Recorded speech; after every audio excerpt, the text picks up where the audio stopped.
जब भी कोई हिंदू पर्व और त्योहार आता है, उनको गर्मी आने लगती है और उनकी गर्मी को शांत करने के लिए हमें डेंटिंग पेंटिंग का सहारा लेना पड़ता है। बहनों और भाइयों, आपने देखा होगा, महापुरुष किसी भी परंपरा में हो, उनका सम्मान होना चाहिए।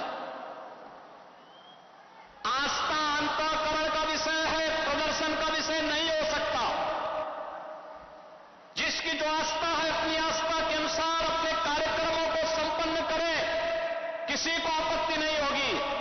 लेकिन आस्था के नाम पर तोड़फोड़ करोगे, आस्था के नाम पर आगजनी करोगे, आस्था के नाम पर राह चलते हुए नागरिकों पर हमला करोगे, बेटियों का जीना हराम करोगे और व्यापारियों के प्रतिष्ठानों पे आगजनी करोगे, पुलिस पर हमला करोगे, तो छेड़ोगे तो फिर छोड़ेंगे भी नहीं, और एक बार छोड़ेंगे नहीं तो फिर छूटोगे भी कभी नहीं।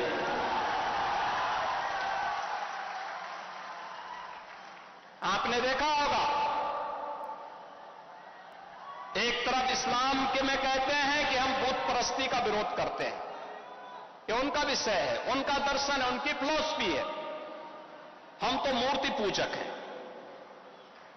हम मूर्ति पूजक हैं, भगवान की उपासना करते हैं। साकार ब्रह्म का भी और निराकार ब्रह्म की भी उपासना सनातन धर्म की इसकी इजाजत देता हमें। और इस्लाम का अनुयायी कहता है कि हम बुत परस्ती का विरोध करते हैं, उससे वे नफरत करते हैं।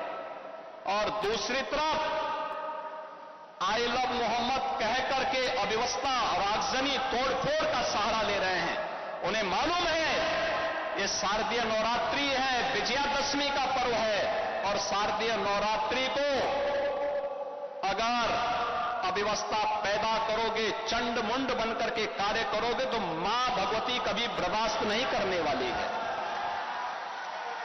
मां भगवती तो ऐसे चंड और मुंडों को रोकने का ही कार्य करती है। इसीलिए सभी सनातन धर्मावलंबी मां भगवती दुर्गा की पूजा इसीलिए करती है जिससे शक्ति अर्जित कर सके।